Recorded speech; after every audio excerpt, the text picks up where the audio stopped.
সারা দেশে ধর্মীয় ভাব গাম্ভীর্যে পালিত হচ্ছে পবিত্র ঈদে মিলাদুন্নবী। মানবজাতির মুক্তির দিশারি মহানবী হজরত মোহাম্মদ সাল্লাল্লাহু আলাইহি ওয়াসাল্লামকে স্মরণে বিভিন্ন স্থানে বের হয় বর্ণাঢ্য জশ্নে জুলুস ও শোভাযাত্রা।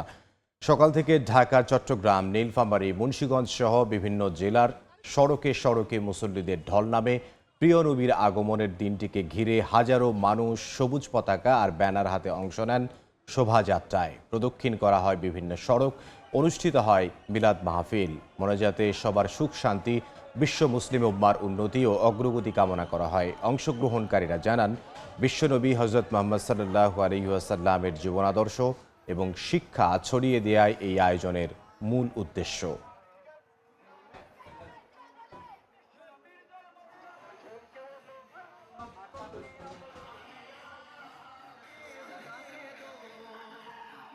বর্ণাঢ্য আয়োজনে জেলায় জেলায় পালন হচ্ছে ঈদে মিলাদুন্নবী। সে খবর আমরা জানবো। চট্টগ্রামে আছেন সহকর্মী শফিকুল আলম, রাজধানীর মিরপুরে আদনান তুর্য এবং নীলফামারীতে আছেন শাকির হোসেন বাদল। আমরা শুরুতেই যাব শফিকের কাছে। শফিক,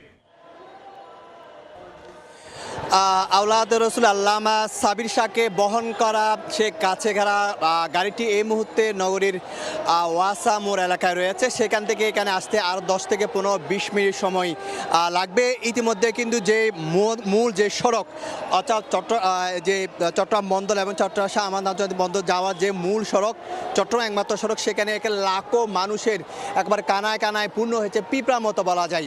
একবার তারা বলছে, আয়োজক কমিটি করেছে 50 লাখেরও বেশি মানুষ হবে, কারণ এরকম মানুষ প্রায় 5 থেকে 6 কিলোমিটার এলাকা জুড়ে যেখানে যাবেন সেখানে শুধু এরকম মানুষ আর মানুষ। আমরা একটু পেছনের প্রান্তে দেখানোর চেষ্টা করি, সেখানে আরও মানুষের উপচে পড়া ভিড় আরও বেশি। ফ্লাইওভারের উপরে হাজার হাজার, মানে বিভিন্ন ভবনের ছাদে হাজার হাজার মানুষ।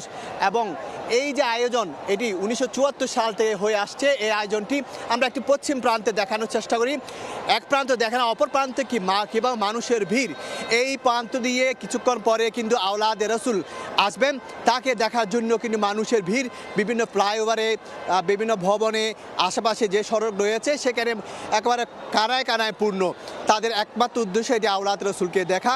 এই যে নির্বিঘ্ন করার জন্য এই আয়োজনটাকে প্রায় 10,000 স্বেচ্ছাসেবক টিম কাজ করছে এবং র্যাব, পুলিশ সদস্য, আইন শৃঙ্খলা রক্ষা বাহিনীর সদস্যরা কাজ করছে। এটি করা হয়ে থাকে আঞ্জুমানে রহমানের সুন্নিয়া ট্রাস্টের আয়োজনে। এটি 55তম যে আসর। এটির মূল উদ্দেশ্য হচ্ছে রাসূল ইসলাম আজকের এই দিনে পৃথিবীতে এসেছেন, তার আগমনকে স্বাগত জানার জন্য, তার আগমনকে বরণ করে নেওয়ার জন্য পৃথিবীর অন্যান্য দেশের ন্যায় চট্টগ্রামে কিন্তু এই সর্ববৃহৎ জুলুস হয়ে থাকে, যেটিকে পৃথিবীর অন্যতম বড় জুলুস বলা হচ্ছে আনন্দ মিছিল। অর্থাৎ এই বর্ণাঢ্য র্যালিকে দেখার জন্য শুধু চট্টগ্রাম নগরী না, আশেপাশে যেই 15 থেকে 16টি উপজেলা রয়েছে, 3 পার্বত্য জেলা রয়েছে, কক্সবাজার রয়েছে, সেখান থেকে মানুষের ভিড় জমছে। এবং এই যে র্যালির মূল বার্তা হচ্ছে রাসূলুল্লাহ ইসলামের যেই শিক্ষা, সেই শিক্ষা উজ্জীবিত করে বিশ্ব মুসলিমকে একত্র করা এবং মুসলমানদের ঐক্যের ডাক দেওয়া। তারা বলছেন এবারে যে বার্তা থাকবে এটি হচ্ছে পুরো বিশ্ব মুসলিম এক হবে এবং মানবতার কল্যাণে কাজ করবে। ইসলাম ধর্ম শুধু ইসলামের জন্য, মানবতার কল্যাণ অন্যান্য ধর্মের জন্য এই ইসলাম ধর্ম। তো কিছুক্ষণ পরে এই যে আমরা যে চত্বরে, এই মুহূর্তে আমি মুরাদপুরে যেখানে দাঁড়িয়ে আছি, এই চত্বরে কিছুক্ষণ পরে কিন্তু আল্লামা তাহের শাহকে বহনকারী সেই এই বর্ণাঢ্য র্যালিটি এখানে আসবে। এখানে আসার পরে কিন্তু প্রায় আধা ঘন্টা পরে সেটি শেষ হবে। তো এই ছিল আমার কাছে চট্টগ্রামে বর্ণাঢ্য র্যালির কথা। এবং এই মুহূর্তে চলে যাচ্ছি নীলফামারীতে বাদলের কাছে।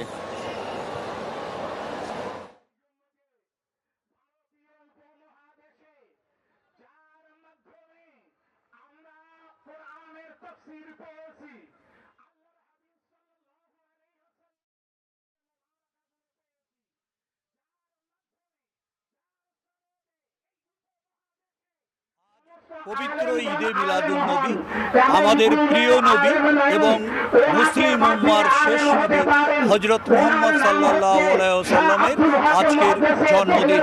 তিনি ছিলেন বিশ্বের মুসলিম উম্মার শান্তি এবং সাম্যের প্রতীক। তারই জন্মদিন উপলক্ষে আজকের নীলফামারীতে চলছে ভাব গাম্ভীর্য বজায় রেখে ধর্মীয় উৎসব ও উন্মাদনা। আপনারা দেখছেন যে এই মাঠে এখন অল্প কিছুক্ষণের মধ্যেই দোয়া মাহফিল অনুষ্ঠিত হবে। এই দোয়া শেষ আখরি মোনাজাত অনুষ্ঠিত হবে। আখরি মোনাজাত করবেন সৈয়দ শাহ আহমেদ জামাল আশরাফি আল জেলানি।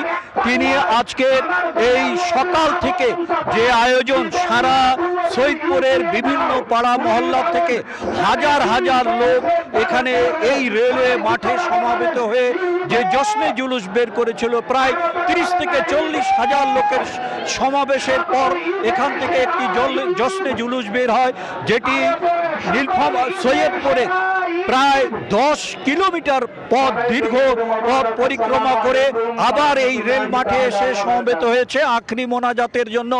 আজকের এই দিনটিকে ঘিরে সৈয়দপুরে ছিল চরম ধর্মীয় উত্তেজনা।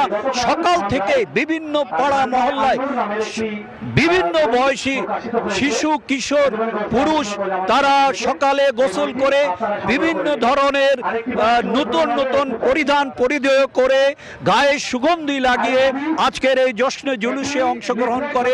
এটি একটি ঐতিহাসিক জুলুস বলা যায়, যে প্রায় 30 থেকে 40 হাজার লোকের সমাবেশ ঘটেছিল এই জশ্নে জুলুসের।